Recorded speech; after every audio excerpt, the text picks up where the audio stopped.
Yesu ashimwe bene data bakunzi b'ijambo ry'Imana ndetse mukurikiranye ubu nonaha Impemburo TV online. Ndagira ngo rero tubanze tubashimire ko muri kumwe natwe kandi ko mubanye natwe. Kubw'ibyo rero tugiye gufata umwanya wo kugira ngo dusenge Imana ndetse tunaganire ku ijambo ry'Imana. Ariko mbere yuko tugera muri uwo mwanya mwiza kugira ngo twumve icyo Imana ishaka, ndagira ngo mbanze mbasobanurire ko Impemburo TV online ni urubuga cyangwa se naho umuntu wese ashobora kwisanzura mu kumva ijambo ry'Imana ndetse no gutanga icyifuzo, tukagufasha gusenga mu buryo ubu cyangwa ubundi. Kandi turakwizeza yuko hamwe no gusenga Imana tuzagera ku ntego y'icyo Imana ishaka. Icyambere ubugingo bwacu bukaba buzima. Hanyuma rero ndagira ngo mbanze mbibwire ngewe turi kumwe ni Moise Sindayigaya. Yesu aduhana umugisha. Ndagira ngo rero dusenge Imana, hanyuma nitumara gusenga Imana twumve ijambo ry'Imana. Kandi iri jambo ry'Imana ririmo ubuhanuzi bwawe. Ndagira ngo nturangare kuko uyu munsi Imana ifite impamba ndetse itubutse yakugeneye kubw'uyu munsi. Reka rero dusenga Imana. Imana yacu nziza, turagushimiye kubw'uyu munsi, turaguhimbaje kubw'iyi saha. Uyu ni wa mwanya mwiza wo kugira ngo abantu bawe bumve ijambo kandi bahemburwe naryo. Ndasenze kugira ngo ijambo ryawe rigire ububasha mu mitima yo kubohora no gukiza uwari urushye ndetse n'uwari ugowe. Ahubwo umwuka wera akora imirimo n'ibitangaza kuko uri Imana y'inyembaraga. Reka rero umuntu wese turi kumwe muri uyu mwanya yakire gukira, yakire kubohoka, yakire ihumure, yakire umunezero. Igitangaza kitashobokaga ku buzima bwe gishoboke kubwira ijambo ryawe. Menda henze ninginga ngo uduhindure ibikoresho bikwiriye, maze utugire imigende mizima, amazi agere kubo akwiriye kugeraho bose. Kandi turasenze kugira ngo impande enye z'isi zihemburwe n'iri jambo kubw'ijambo ryawe n'ububasha bwawe, mu izina rya Yesu, amen. Yesu abaho umugisha rero bene data. Ngira ngo tugeze mu gihe gikomeye, igihe gisaba kugira ngo umuntu wese arebe neza anagenzure ibyo yumva n'ibyo akurikira, kugira ngo ejo utazagira ikibazo, kuko ijambo ry'Imana riri kuvugwa hirya no hino. Ariko ubanze umenye neza ibyo wakira n'ibyo wumva niba biba bivuye ku Mana koko. Biragusaba rero kugira ngo ugire ubwenge bw'Imana kandi umenye icyo Imana igushakaho muri iki gihe. Nturangare, ntubure ubwenge, ndetse ibyo ubona, ibyo wumva biragusaba kugira ngo ubikangukire cyane, kuko ijambo ry'Imana niko ritubwira ko mu minsi ya nyuma hazaba hariho ibihe birushya. Ariko ibihe ntibikurushye mwene data waramenye Imana, ahubwo ibihe ubigenzuza ibindi, ubuhanuzi ubugenzuza ubundi, ijambo urigenzuza irindi. Reka rero dusome ijambo ry'Imana hano mu gitabo cy'umuhanuzi Amosi ibice byaho ni 8. Murongo waho turasoma kwa 11 tugere hepfo gato. Haravuze ngo dore iminsi izaza, niko Uwiteka Imana ivuga, nzateza inzara mu gihugu, ntizaba ari inzara y'ibyo kurya cyangwa inyota yo gushaka amazi, ahubwo izaba ari yo kumva amagambo y'Uwiteka. Kandi bazajarajara bava ku nyanja imwe bajya ku yindi, bazava ikasikasi bajye iburasirazuba, bazakubita hirya no hino bashaka ijambo ry'Uwiteka be kuribona. Uwo munsi inkubi nziza n'abasore bazicwa n'inyota. Imana idufashe. Bene data bakundwa, ndi ku ijambo rivuga ngo dore inzara yadutse. Iyi nzara yadutse kandi irakomeye. Ubundi iyi nzara iri mu byahanuwe, kandi ibyahanuwe iyo bivuze ngo hariho inzara biba bishatse kugaragaza urwego rw'imibereho abantu barimo mu buryo bw'umwuka. Iyi nzara rero iragaragara yuko ihari. Turaje turebe ibimenyetso biranga iyi nzara ko ihari. Ngewe uri kubibaganiriza ni igihe kinini nasuwe n'umwuka w'Imana. Imana inyereka inzara iri mu mitima n'ubugingo bw'abantu b'Imana muri iki gihe cya none. Kubera iki? iki gihe cya none kirakomeye. Umuntu umwe anyura hariya ati njyewe Imana yambwiye, undi akanyura hariya ati Imana nanjye yambwiye, ariko wakurura ukareba ugasanga ni ibintu byishemo inzara ikomeye. Birasaba kugira ngo umuntu wese uko yumva nuko asenga ashyire mu ubwenge. Wowe uri kumva iri jambo turimo tuganira, naje ndi imbuzi y'Uwiteka nkubwira ngo gira ubwenge kandi ube maso, kuko iyi nzara imaze gusiga benshi hanze. Yambuye imbaraga abanyembaraga, yambuye imbaraga abashumba, yambuye imbaraga abavuga butumwa, yambuye imbaraga abaririmbyi baririmbanaga amavuta, yambuye imbaraga bari abanyamasengesho basengaga, yambuye imbaraga abanyempano. Inzara irahari. Amosi yaravuze ngo ntabwo azaba ari inzara y'ibyo kurya ngo cyangwa ibyo kunywa, ngo ahubwo izaba ari inzara yo kumva ijambo ry'Imana. Iri jambo ry'Imana ni irihe ritumye inzara ibaho? Dore icyambere ni iki. Ubundi ijambo ry'Imana Bibiliya iratubwira ngo ni iriduhanira kureka ikibi gisa nacyo, ndetse no kudukangurira ko ubwami bw'Imana buhari. Bibiliya ikatubwira neza yuko umugenzi akwiye guhora yiboneza uko bukeye nuko bwije. Ariko iki gihe cya none impamvu nkubwira ngo hariho inzara, uzakurura ibyo uri kwakira uzasanga nta na kimwe kikubwira iby'ubugingo. Ubugingo bwawe niyo mpamvu ukwiye kubera amaso ku buryo bukomeye, kuko icyo byakubwira cyose kitarimo ubugingo buhoraho. Ndagira ngo nkubwire ngo ni inzara. Ariko reka tutari twagera aho ngaho. Amosi yaravuze ngo hazaba hariho inzara ikomeye, ngo kandi izaba ari inzara y'ijambo ry'Imana, ijambo rizima, ijambo ry'Imana, ijambo ryatuma umugenzi akomera, ijambo ryatuma uzabona ubugingo buhoraho, ijambo ryakugarura ku rufatiro. Bibiliya ikatubwira ngo uwo mbana nawe ni umuntu ufite umutima umenetse kandi ngo uhindishwa umushyitsi n'ijambo.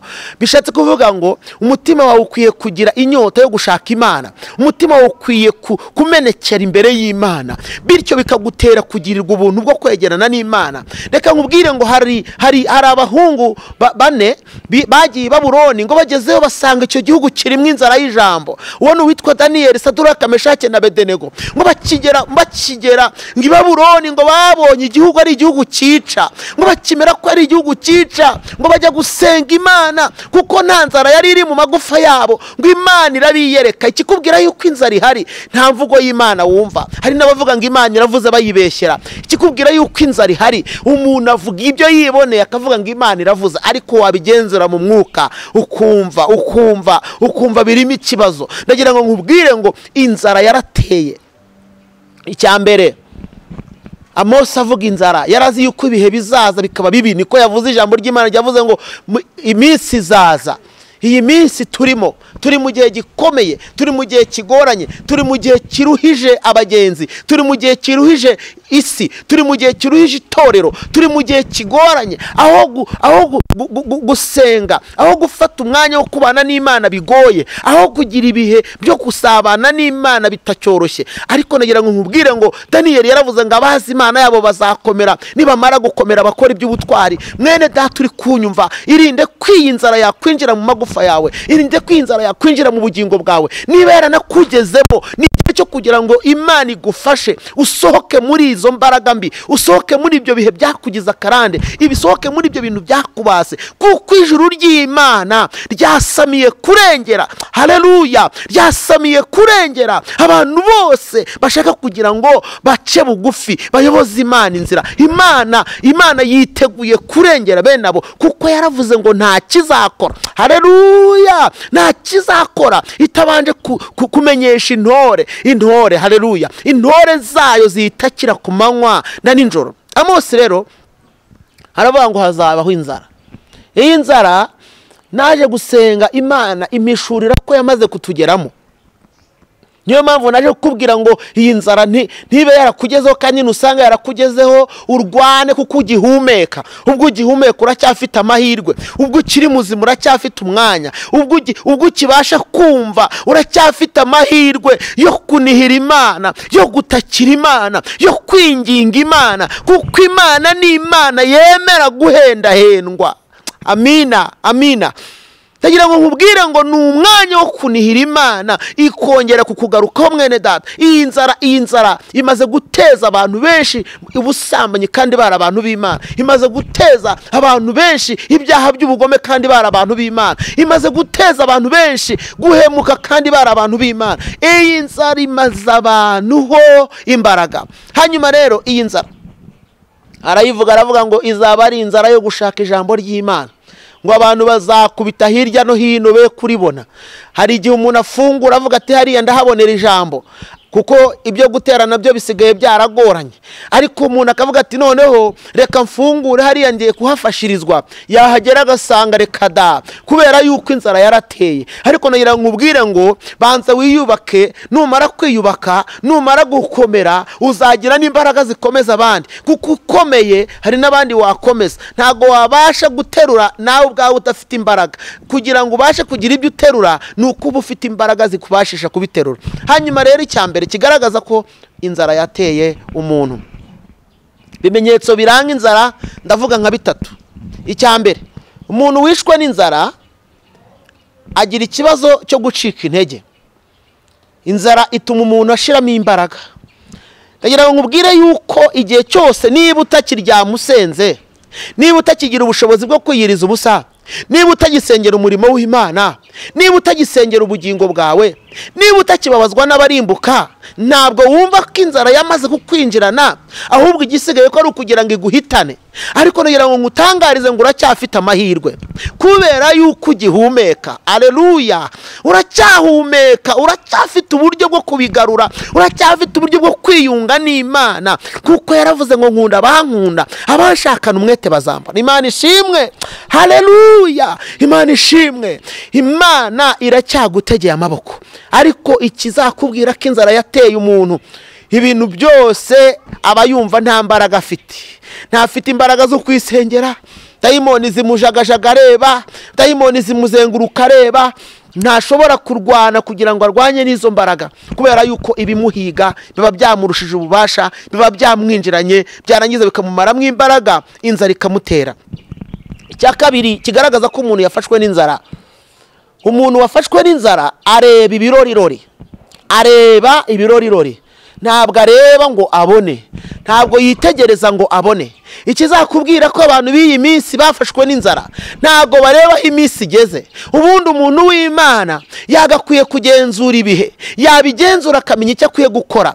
Ariko kuko inzara yateye, abantu bumva ngo ni ibihe bibi turimo, ariko ntibagira icyo babikoraho. Iyi nzara irakwishe mwene data, ariko nagira ngo nkubwire ngo suko wari ukwiye kwitwara. Niba inzara yaraguteye, shakisha ikiruta ikindi, shaka Imana, kuko niwe mugenga w'ibihe, niyo iri hejuru ya byose. Bibiliya yaratubwiye muri Zaburi ngo urusaku rw'ibisakuza n'umuraba ukomeye w'inyanja, Uwiteka ngo uri hejuru ya byose ngo abirusha gukomera. Imana ishimwe. Umuraba ukomeye w'inyanja, inyanja uko zahorera kose, inyanja uko zaba zihorera, ariko Uwiteka uri hejuru. Haleluya! Uri hejuru abirusha amaboko, abirusha gukomera, abirusha ubutware, kandi ngo iyo ategetse byose, haleluya, iyo ategetse byose biramwumvira. Ibirorirori, abahanuzi bari kureba ibirorirori, asigaye areba umuntu w'umudamu akamubaza ngo harya uri umugore cyangwa uri umugabo. Birasobanuye ngo ntabwo yigeze ahabwa ubuhanuzi buvuye ku Mana, kuko Imana yaremye uyu mugabo cyangwa uyu mugore izi neza ko ari umugore cyangwa ari umukobwa, izi neza ko ari umusore cyangwa ko ari umugabo. Niyo mpamvu Imana yo ntiyamwitiranya. Impamvu akubaza ngo harya uri umugore cyangwa uri umukobwa, ni ukubera yuko ibyo agiye kukubwira ntabwo bivuye ku Mana. Iyo biba bivuye ku Mana, Imana iba yamusobanuriye neza n'uwuriwe. Inzara rero yatumye abantu b'abahanuzi bareba ibirorirori. Inzara yatumye abanyamasengesho, ababaga ku gikumba, abari abasenzi biberaga ku gikumba bakanihira ibizira bikorerwa mu itorero no mu gihugu, baracecetse, baranamutse, kubera yuko bahuye n'icyo bita ibirorirori. Inzara yafashe amaso, inzara yamaze kubafata igera mu maso. Ariko nagira ngo nkubwire ngo inzara ntikwice, uracyafite amahirwe ubwo ugihumeka. Inzara ntiguhitane, uracyafite amahirwe mwene data. Ntucike intege, ahubwo hanga amaso umusaraba, winginge yera ikugirire neza. Ibirorirori abantu baritiranya kugeza ku rwego umuntu yitiranya n'aho aba. ukaba ahantu hadakwiriye umuntu w'Imana kandi ukumva ntacyo bigutwaye kubera ko amaso yo kwitegereza ntayo ufite. Inzara ikagutera kugeza ku rwego utamenya n'ibyo ukwiye kwambara, utamenya n'ibyo ukwiye kuvuga, utamenya n'uko ukwiye kwitwara. Ariko birikavuga ngo mumenye uko mwitwara hagati y'abiki gihe kigoramye ndetse cy'ubupfapfa bwinshi. Ijambo ry'Imana ni rizima kandi rirera kandi riduhanura gukiranuka no kwizera no kugira ngo umuntu w'Imana abe atunze ubugingo buzima muri we. Mwene data ndaguhendahenda, ndakwinginga mbwirirwe n'Umwuka Wera kugira ngo iyo nzara ntiguhitane, uracyafite amahirwe kuko ugihumeka. Icya gatatu kigaragaza ko umuntu inzara yamwinjiranye, umutwaro yabashaga uramunanira. Yesu ashimwe bene data.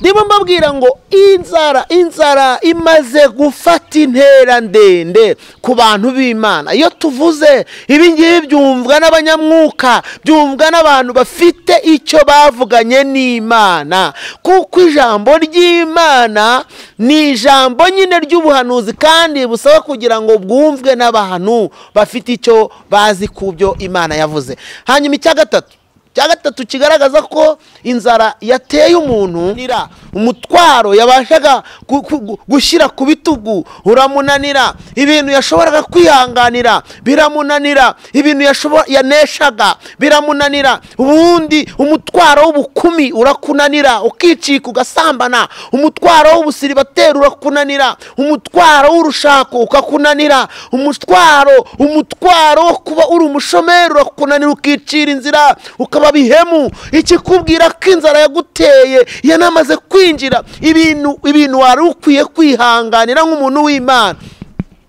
Umutwaro wo kubana amahoro na bene wanyu, umutwaro wo kubana amahoro na bene data, umutwaro wo kwera imbuto, umutwaro wo kwihanganira umukoresha, umutwaro wo guhagarara neza, umutwaro wo guhanga amaso umusaraba, umutwaro wo gusenga no kunihira ibizira. Uwo mutwaro urakunanira. Nicyo kikubwira ko inzara iba yaraguteye. Ibintu washoboraga, ibintu umuntu w'Imana aba agomba gukora nk'inshingano birakunanira. Ariko nagira ngo nkubwire ngo ijambo ry'Imana ni rizima, riracyakubwira ngo uyu munsi wigarure kandi wiyunge n'Imana. Imana izakugirira neza, Imana izakwambika imbaraga, Imana izagukomeza, Imana izaguha ibihe bishya, Imana izakuneshereza, Imana izakurinda. Kandi muririmbyi yaremye ngo ujye umuhanga amaso, ujye umuhanga amaso, ujye umuhanga amaso, ajya arinda umutumbiriye